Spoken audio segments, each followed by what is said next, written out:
So আজি আমি আলোচনা কৰিম পপুলেশ্যন ইণ্টাৰেকশ্যন। তো আমি জানো যিকোনো এটা এনভাইৰনমেণ্ট বা এটা ইক'চিষ্টেমত বা এটা নেচাৰেল হেবিটেটত যিকোনো এটা ছিংগল স্পেচিছ কেতিয়াও বাস নকৰে। যিকোনো এটা হেবিটেটত বা যিকোনো এটা এনভাইৰনমেণ্ট বা ইক'চিষ্টেমত বিভিন্ন ধৰণৰ স্পেচিছ একেলগে বাস কৰে। এতিয়া একেলগে বাস কৰাৰ সময়ত তো যিকোনো এটা স্পেচিছৰ ইণ্ডিভিজুৱেলে হয়তো বেলেগ এটা স্পেচিছৰ ওপৰত এটা প্ৰভাৱ বিস্তাৰ কৰিব পাৰে। তো যদি দেখা যায় যে কোনো এটা হেবিটেটত বা কোনো এটা বাসস্থানত বিভিন্ন ধৰণৰ প্ৰজাতিয়ে বাস কৰি আছে আৰু এটা প্ৰজাতিৰ বা এটা স্পেচিছৰ ইণ্ডিভিজুৱেলে আন এটা স্পেচিছৰ ইণ্ডিভিজুৱেলৰ ওপৰত কিবা ধৰণে ইফেক্ট কৰি আছে বা কিবা ধৰণে ইনফ্লুৱেঞ্চ বা প্ৰভাৱ বিস্তাৰ কৰি আছে, তেনেহ'লে এনেধৰণৰ যিটো প্ৰভাৱ বিস্তাৰ বা ইনফ্লুৱেঞ্চ অৰ দি ইফেক্টছ এইটোকে কোৱা হয় এটা পপুলেশ্যন ইণ্টাৰেকশ্যন। চ' আমি ব্ৰিফলি ক'ব পাৰোঁ যে population interaction is the interaction between the different population in an ecosystem or in an environment.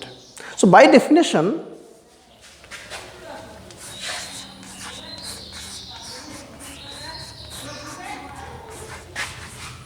population interaction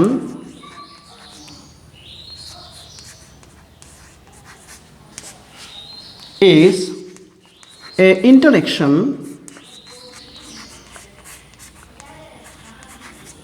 interaction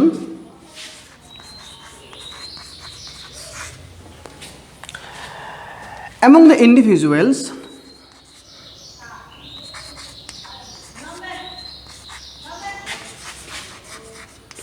individuals of same species or different species. তো যিকোনো এটা হেবিটেট বা যিকোনো এটা বাসস্থানত তো যিকোনো এটা স্পেচিছে বা এটা স্পেচিছৰ জীৱ বা ইণ্ডিভিজুৱেলে যিকোনো আন এটা স্পেচিছৰ ওপৰত যিদৰে ইনফ্লুৱেঞ্চ কৰে বা প্ৰভাৱ বিস্তাৰ কৰে আমি এইটোকে এটা পপুলেশ্যন ইণ্টাৰেকশ্যন বুলি ক'ব পাৰোঁ। কিন্তু পপুলেশ্যন ইণ্টাৰেকশ্যন কেৱল যে বিভিন্ন স্পেচিছৰ মাজত হয় এনেকুৱা নহয়। পপুলেশ্যন ইণ্টাৰেকশ্যন কেতিয়াবা এটা ছেম স্পেচিছৰ ইণ্ডিভিজুৱেলৰ মাজতো হ'ব পাৰে। তো এইকাৰণে পপুলেশ্যন ইণ্টাৰেকশ্যন ইয়াৰ টাইপ দুটা, এটা হ'ল ইণ্ট্ৰা স্পেচিফিক ইণ্টাৰেকশ্যন আৰু এটা হ'ল ইণ্টাৰ স্পেচিফিক ইণ্টাৰেকশ্যন। তো ইয়াতে আমি ডেফিনেশ্যন লিখিলোঁ যে population interaction is a interaction among the individuals of same species or different species. Okay, so it is of two types. It is of two types. Eta hol number A, inter specific interaction.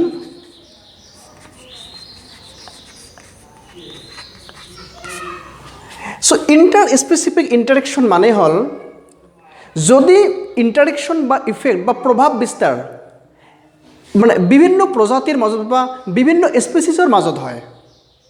Suppose এটা স্পেচিছৰ যিকোনো ইণ্ডিভিজুৱেলে আন এটা স্পেচিছৰ যিকোনো individual বা living বিঙৰ ওপৰত কিবা ধৰণে প্ৰভাৱ বিস্তাৰ কৰি আছে বা কিবা ধৰণে ইফেক্ট কৰি আছে বা কিবা ধৰণে ইনফ্লুৱেঞ্চ কৰি আছে, তেনেহ'লে আমি এনেকুৱা ইণ্টাৰেকশ্যনক ক'ম inter specific interaction.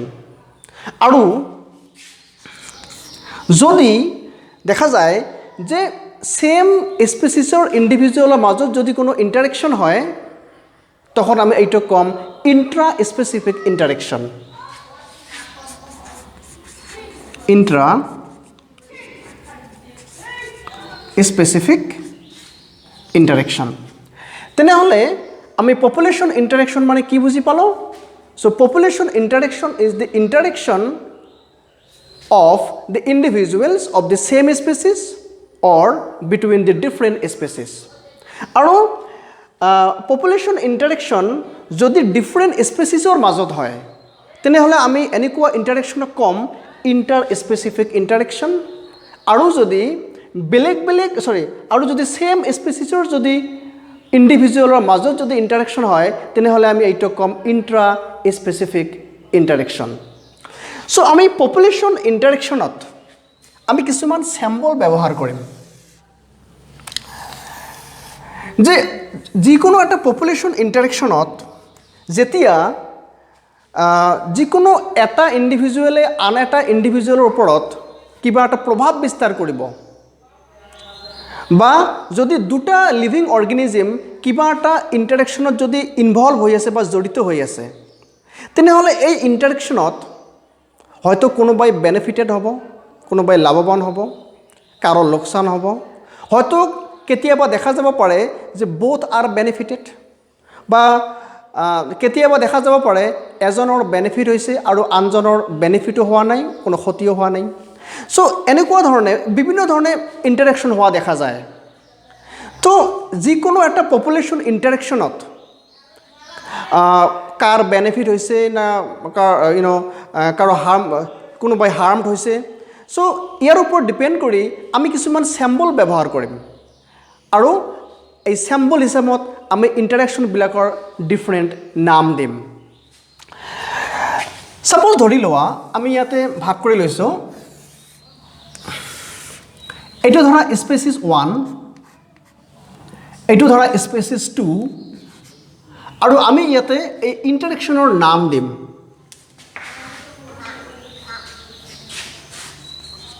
Interaction.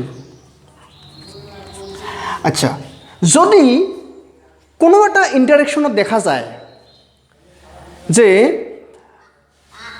Both R benefited, যদি দেখা যায় কোনো এটা ইণ্টাৰেকশ্যনত বা কোনো এটা ক্ৰিয়া প্ৰতিক্ৰিয়াত যি দুটা জীৱ বা যি দুটা লিভিং বিং বেলেগ বেলেগ স্পেচিছৰ ইহঁতে জড়িত হৈ আছে আৰু এনেকুৱা জড়িত হোৱাৰ ফলত দুটাই যদি বেনিফিটেড হয় তেনেহ'লে আমি ইয়াৰ নাম দিম মিউচুৱেলিজম।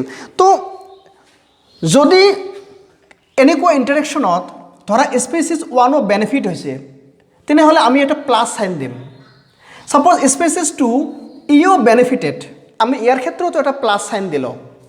যদি দেখা যায় যে কোনো এটা ইণ্টাৰেকশ্যনত বোথ আৰ বেনিফিটেড, আমি দুটাৰ ক্ষেত্ৰত প্লাছ চাইন আৰু প্লাছ চাইন দি দিলোঁ।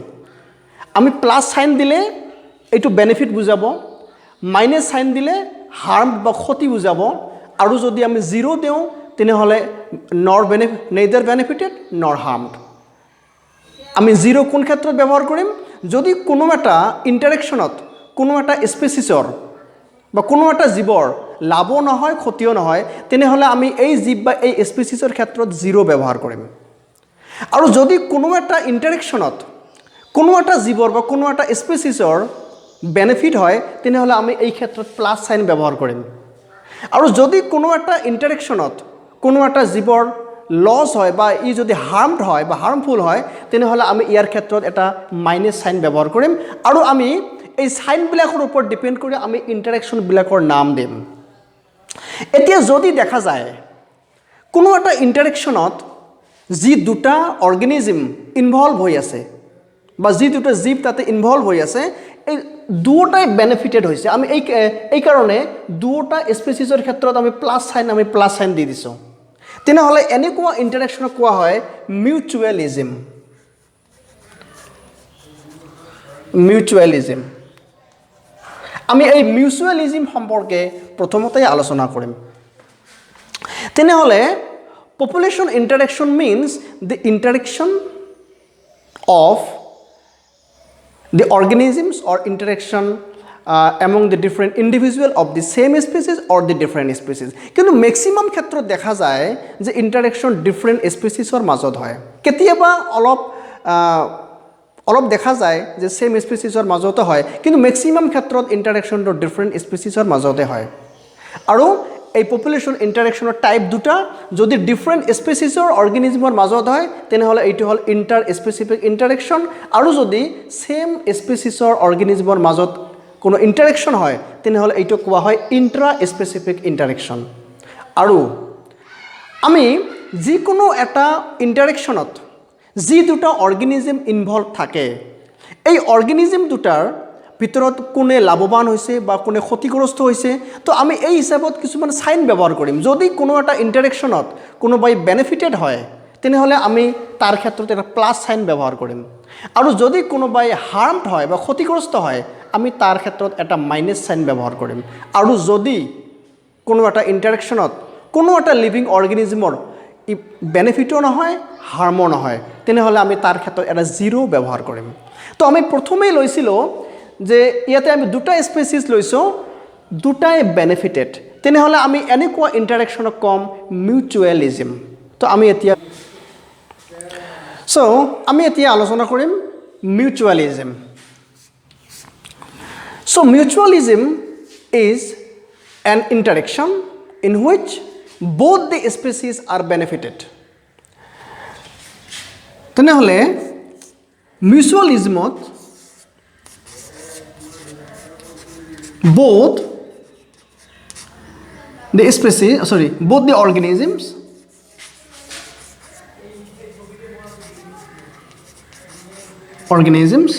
are benefited.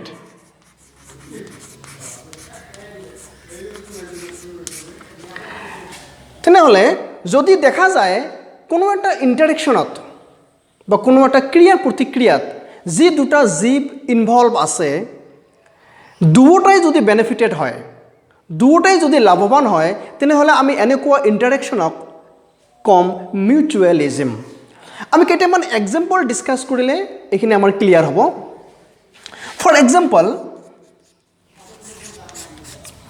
যেনেকুৱা লাইকেন এতিয়া লাইকেন বুলি ক'লে কি বুজি পোৱা লাইকেন হল যে যেতিয়া এলগি আৰু ফাঞ্জাই দুটা একেলগে বাস কৰে তেতিয়া এই এনেকুৱা এটা সহজীৱিতা বা ইয়াক সিম্বায়সিস বুলি কোৱা হয় সো যদি এলগি আৰু ফাঞ্জাই একেলগে থাকে তেনেহলে ইয়াকে লাইকেন বুলি কোৱা হয় সো লাইকেনত তেনেহলে কি থাকে লাইকেনত এটা আছে আমাৰ এলগি আৰু আন এটা হল ফাঞ্জাই তো ইয়াতে চোৱা যে এলগি আৰু ফাঞ্জাই এই এলগিয়ে কি কৰে এলগি ফটোসিনথেসিস কৰিব পাৰে so it প্ৰডিউসেস food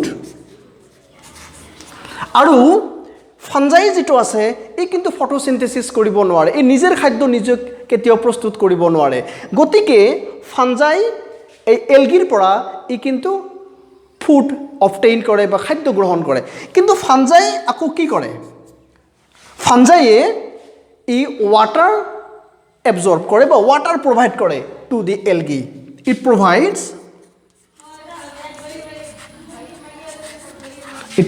water to the algae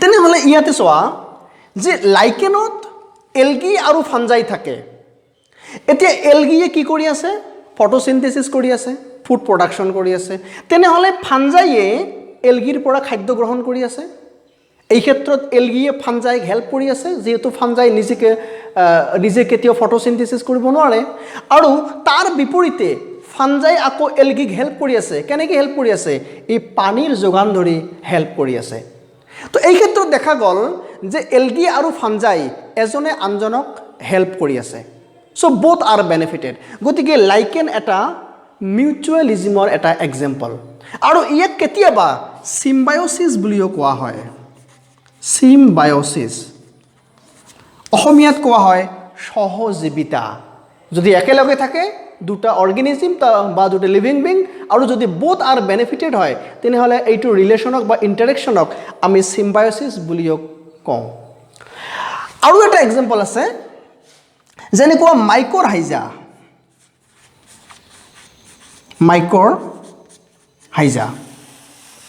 এতিয়া মাইকৰহাইজা কি মাইকৰহাইজা এটা সিম্বায়টিক ৰিলেশনশিপ বা সিম্বায়টিক এসোসিয়েশন মানে একেলগে থকা এটা কন্ডিশন কোনে কোনে একেলগে থাকে ইয়াতে মাইকৰহাইজাৰ ক্ষেত্ৰত দুটা বস্তু একেলগে থাকে এটা হল fungi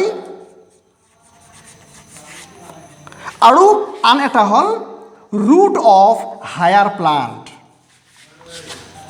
root of higher plant. তো যদি ফাঞ্জাই আৰু যিকোনো হায়াৰ প্লান্টৰ ৰুট শিপা একেলগে থাকে তেনেহ'লে এই ৰিলেশ্যনটোক কোৱা হয় মাইকৰহাইজা। তো এই ক্ষেত্ৰত কোনে কাক কেনেকৈ হেল্প কৰে, how the fungi and root of higher plant help each other. তো এই ক্ষেত্ৰত দেখা যায় ফাঞ্জাইয়ে কি কৰে, ই মাটিৰ পৰা ৱাটাৰ এবজৰ্ব কৰে আৰু 2 নম্বৰে মিনাৰেল এবজৰ্ব কৰে, বিশেষকৈ ফসফৰাছ। তো এই ক্ষেত্ৰত ফাঞ্জাই কি কৰিব, absorb water and mineral from the soil, আৰু ফাঞ্জাইয়ে এই সয়েল বা মাটিৰ পৰা যিখিনি ৱাটাৰ বা মিনাৰেল বিশেষকৈ ফসফৰাছ যিখিনি মাটিৰ পৰা ই এবজৰ্ব কৰে এইখিনি কাক দিব, এইখিনি প্লান্টক দিব। তাৰ মানে এই ক্ষেত্ৰত দেখা গ'ল যে ফাঞ্জাইয়ে মাটিৰ পৰা ৱাটাৰ আৰু মিনাৰেল এবজৰ্ব কৰি প্লান্টক হেল্প কৰি আছে। এতিয়া তাৰ বিপৰীতে এতিয়া ৰুট অফ হায়াৰ প্লান্ট, এই প্লান্টটোৱে ফাঞ্জাইক কেনেকৈ হেল্প কৰিব, এতিয়া এই প্লান্টে ফাঞ্জাইক ই শেল্টাৰ বা থকাৰ জাগা মানে প্ৰভাইড কৰি আছে আৰু তাৰ লগতে খাদ্য বস্তু প্ৰভাইড কৰি আছে, কাৰণ এই হায়াৰ প্লান্টে ফটোচিনথেসিস কৰিব পাৰে। সো ই কি কৰিব, it produces food and provide to the fungi. আৰু 2 নম্বৰে প্ৰভাইডছ শেল্টাৰ। কাক শেল্টাৰ মানে থাকাৰ জাগা দি আছে, কাক থাকাৰ জাগা দি আছে, এই ফাঞ্জাইক। গতিকে এই ক্ষেত্ৰতো দেখা গ'ল যে ফাঞ্জাই আৰু এই ৰুট অফ হায়াৰ প্লান্ট দুটা একেলগে আছে, গতিকে এইটো এটা মিউচুৱেলিজিম বা আমি চিম্বায়টিক ৰিলেশ্যনশ্বিপ বুলিও ক'ব পাৰোঁ। চ' এই ক্ষেত্ৰত দেখা গ'ল ফাঞ্জাইয়ে প্লান্টক হেল্প কৰি আছে আৰু প্লান্টে ফাঞ্জাইক হেল্প কৰি আছে। চ' বোথ আৰ বেনিফিটেড, গতিকে এইটো এটা মিউচুৱেলিজিম। চ' এই ক্ষেত্ৰত দেখা গ'ল যে লাইকেন আৰু মাইকৰহাইজাৰ ক্ষেত্ৰত, এই যে লাইকেনৰ ক্ষেত্ৰত আমি এলগি আৰু ফাঞ্জাই পালোঁ আৰু মাইকৰহাইজাৰ ক্ষেত্ৰত আমি ফাঞ্জাই আৰু ৰুট অফ হায়াৰ প্লান্ট পালোঁ। চ' ইহঁতৰ যিটো এছ'চিয়েশ্যন এইটো কিন্তু পাৰ্মানেণ্ট এছ'চিয়েশ্যন, এইটো কিন্তু টেম্পৰাৰী নহয়। কিন্তু কিছুমান ক্ষেত্ৰত দেখা যায় যে টেম্পৰাৰী এছ'চিয়েশ্যনো হয়, অৰ্থাৎ মিউচুৱেলিজিম ইট মে বি টেম্পৰাৰী। যেনেকুৱা ধৰা আৰু এটা এক্সাম্পল আমি আলোচনা কৰোঁ, যেনেকুৱা পলিনেশ্যন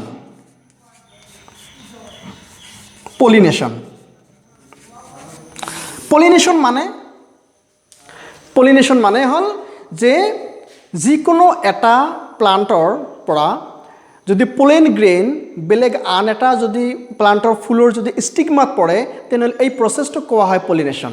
চ' পলিনেশ্যন বিশেষকৈ ইনচেক্টৰ দ্বাৰা হয়, কেতিয়াবা এয়াৰ বা বতাহৰ দ্বাৰা হয় আৰু কেতিয়াবা পানীৰ দ্বাৰা হয়। আমি চেপ্টাৰ নম্বৰ 2ত এইবিলাক বিস্তাৰিত আলোচনা কৰিম। তো যিয়ে নহওক পলিনেশ্যন যদি ইনচেক্টৰ দ্বাৰা হয় তেনেহ'লে এই ক্ষেত্ৰত কি হয় যে ইনচেক্টে ই কোনো এটা গছত যায়, কিয়, গছৰ ফুলৰ পৰা নেক্টাৰ বা মৌ সংগ্ৰহ কৰাৰ বাবে। তো তেতিয়া কি হয় যে যেতিয়া যিকোনো ইনচেক্টে কোনো এটি গছৰ ফুলত যায় নেক্টাৰ বা মৌ সংগ্ৰহ কৰাৰ বাবে, তো ই নিজে ফুলৰ পৰা নেক্টাৰ গ্ৰহণ কৰে আৰু প্লান্টকো ই হেল্প কৰি আছে, কেনেকৈ, পলিনেশ্যন কৰাই দিলে। তাৰমানে বেলেগ প্লান্টৰ পৰা সেই পলেন গ্ৰেইন কঢ়িয়াই আনি পেলাই ই বেলেগ আন এটা ফুলত এই পলেন গ্ৰেইনবিলাক যোগান ধৰে যাতে পলিনেশ্যনখিনি হ'বৰ পায়। চ' এই ক্ষেত্ৰত এইটো এটা মিউচুৱেলিজিমৰ এটা এক্সাম্পল, কিন্তু এই মিউচুৱেলিজিমটো কিন্তু পাৰ্মানেণ্ট নহয়। তো ইনচেক্টে তাৰ যেতিয়া নেক্টাৰৰ প্ৰয়োজন হয় সি নেক্টাৰ সংগ্ৰহ কৰিবলৈ আহে। চ' ই যিকোনো ফুলৰ পৰা নেক্টাৰ সংগ্ৰহ কৰে, অৰ্থাৎ নিজে বেনিফিটেড হয় আৰু এই পলিনেশ্যনো কৰাই দিলে এই প্লান্টত, অৰ্থাৎ প্লান্টকো ই বেনিফিটেড কৰিলে। চ' বোথ আৰ বেনিফিটেড, গতিকে এইটো এটা মিউচুৱেলিজিমৰ এক্সাম্পল, বাট এইটো পাৰ্মানেণ্ট নহয়, এইটো টেম্পৰাৰী মিউচুৱেলিজিম। আৰু আমি লাইকেন আৰু মাইক্ৰ'ৰাইজা যে পঢ়িলোঁ এই দুটা হ'ল পাৰ্মানেণ্ট মিউচুৱেলিজম আৰু এইটো হ'ল টেম্পৰাৰী মিউচুৱেলিজম চ' এইখিনি গ'ল মিউচুৱেলিজম য'ত বোথ পাৰ্টনাৰ্ছ আৰ বেনিফিটেড আমি নেক্সট এতিয়া আলোচনা